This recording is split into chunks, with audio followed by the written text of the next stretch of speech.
Risk management is an important consideration for business owners. Hi, I'm Summer, founder of Kairos Insurance Group Cannabis Division. I work with business owners to set up their employee benefits packages. These include benefits like medical, dental, disability, vision, and more. If you're new to my channel, now is the time to click subscribe and click the bell so you receive alerts when I add new content. Today, I have invited Rocco Petrilli to discuss risk management. Rocco is the CEO and president of the National Cannabis Risk Prevention Services. When a cannabis company comes to us, we work together to provide a comprehensive risk management plan. Insurance is just one piece of that. Rocco, can you explain more about risk management, why it's important for new cannabis companies to think about when they're launching their businesses in these new regulated markets? Well, first of all, Summer, this seems like deja vu, like I've done this before. Anyway, thanks for the opportunity. It's great to partner with you and be with you again. And obviously, we both share the passion for the industry that has attracted us to one another and sort of allowing companies like ours to fulfill our mission of making the industry better through, in our case, assessment, education, support, and expertise. But risk management is important to everyone.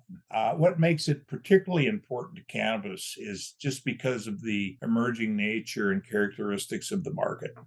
All businesses are wrought with risk that have to do with the proper running and operating and functioning of their business. But cannabis has an overabundance of external risk inflicted on it simply because of the markets it's in. It starts, of course, with the federal legalization, but illegalization statute, but it's just very difficult for cannabis companies to be able to run their business properly and efficiently when they're dealing with all of the extra costs and risks that are inflicted on them, not only by the localities and the states, but also by, the fact that they're pretty much ignored by the federal government, with the exception of when it comes time to pay the taxes. So can you tell me a little bit about, you and I both obviously work together with some of these new license holders. What are the first things that you have these applicants looking at?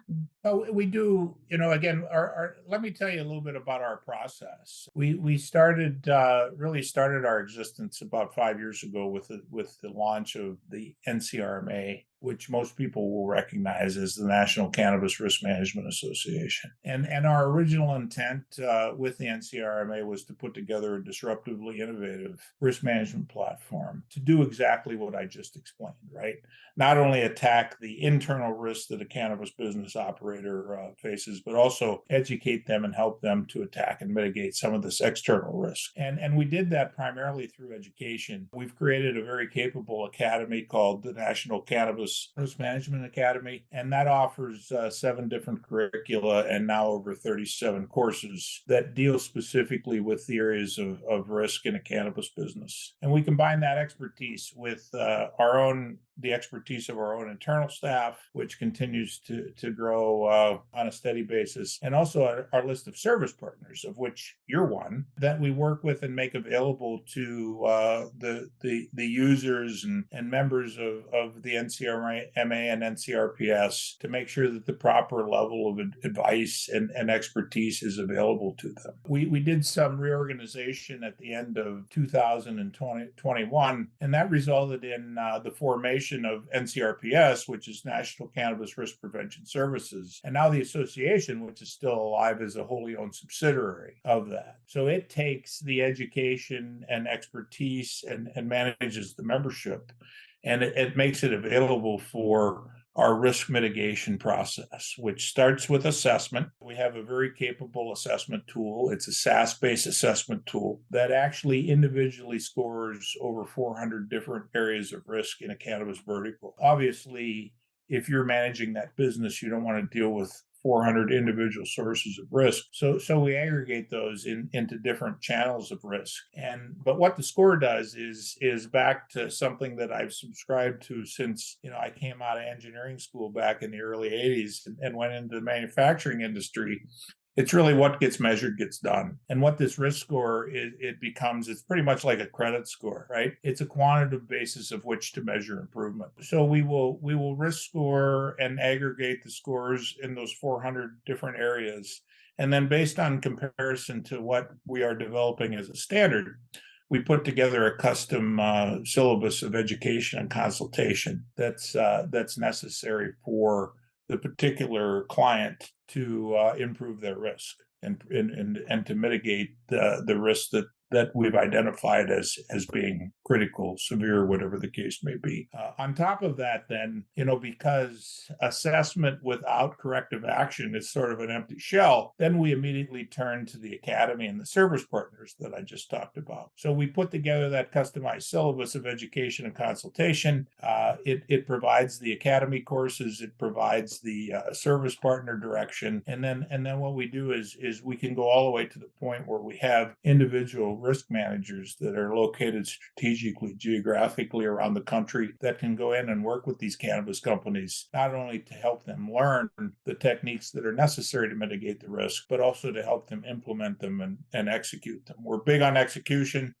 Anybody can make a plan, but the real companies, the surviving companies, are the ones that execute that plan. And that's why we've worked execution into our process to make sure that we have a resource available to help these companies close the loop. Let me ask you, when is the ideal time for a cannabis company to start working with you? Is it for, as soon as they submit the application, or when in the process do you like to talk to them?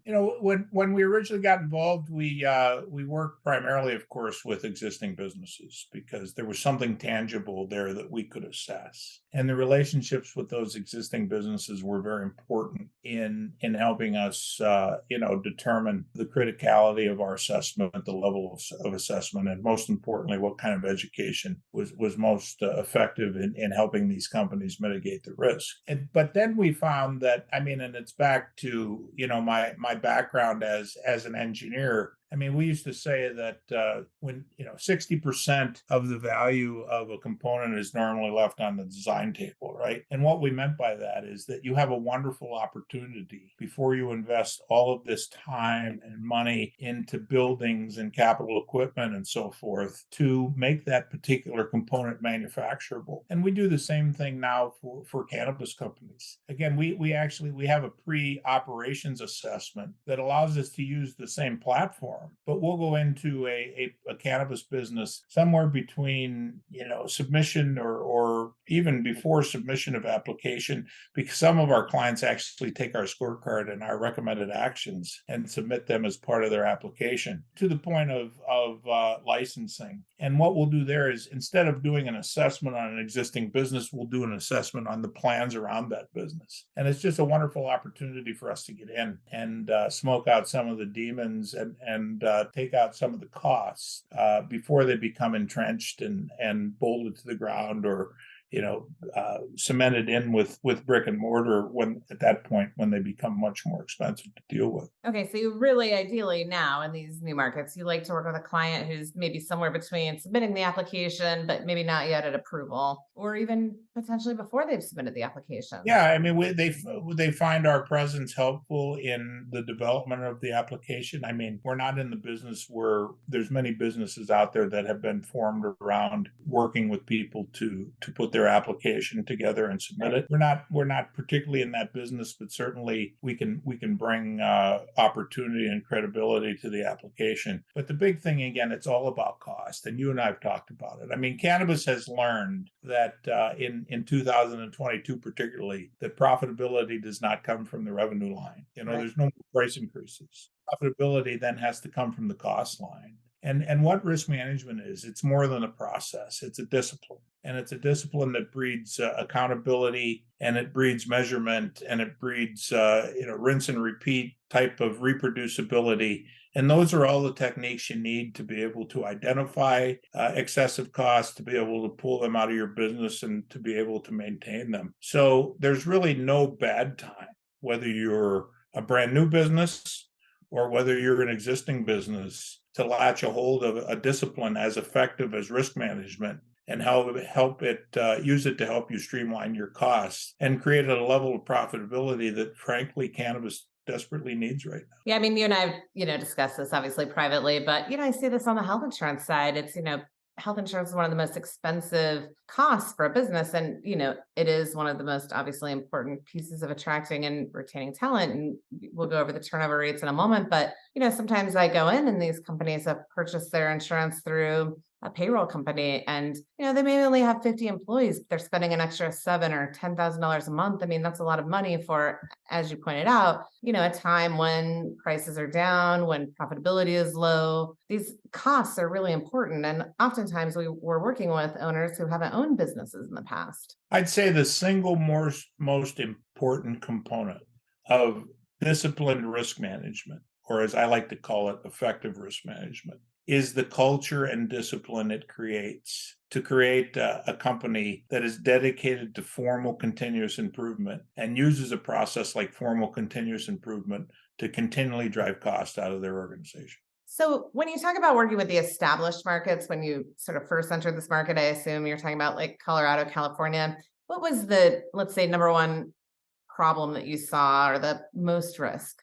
There's really three areas that we come upon that almost every cannabis company that we do assessments for, that we find somehow rank 1, 2, or 3 are number one in the area of product liability and product safety.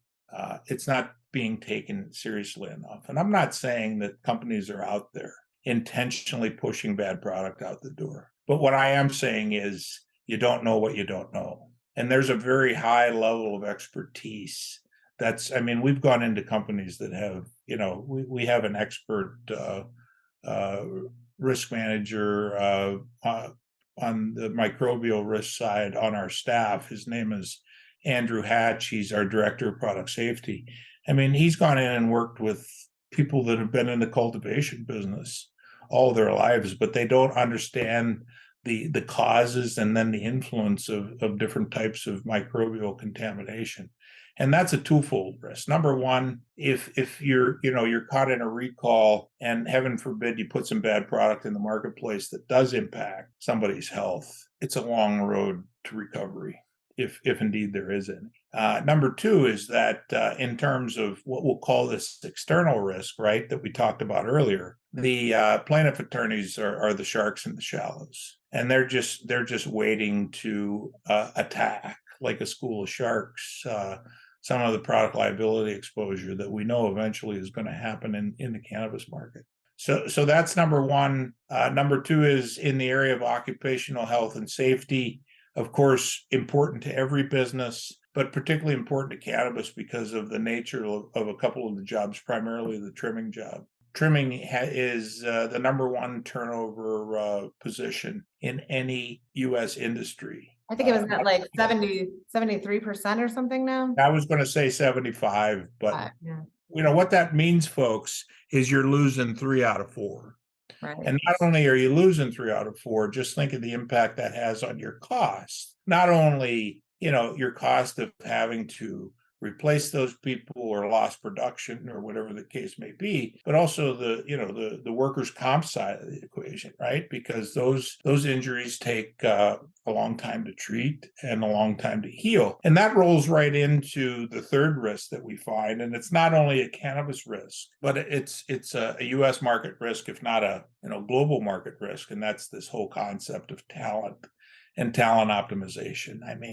There's nothing more important than to the owner or manager of a business than to be able to find the right people, put them in the right places, and retain them. And there's just an overabundance of costs that come with inability to find the right people, inability to properly staff your organization. And then once you have this training invested into these people, making sure that you can retain them and keep them around. And that's really where you and I struck our first note of accord, was the fact that in your business and offering competitive healthcare benefits, that's extremely important to a talent optimization retention strategy, because employees need to be and want to be taken care of. As a business owner, I've been a business owner and operator for over 40 years. The last thing I want is my employees to be worried about their existence or their security because they're being faced with a health-related issue. Dealing with bad health in your family is tough enough without having the economic burden piled on top of it. So I think one of the number one foundations that employers have to take is finding ways to provide this affordable health care. And obviously that impacts the cost line in a number of different areas. Well, thank you so much for joining me. I know that our audience probably can't handle more than 15 minutes of risk management. You and I could probably talk all night, but they will probably be asleep. So thank Well, you. those of you who are still awake, thanks for your attention. Those who fell asleep, I'll see you next time. Thank you.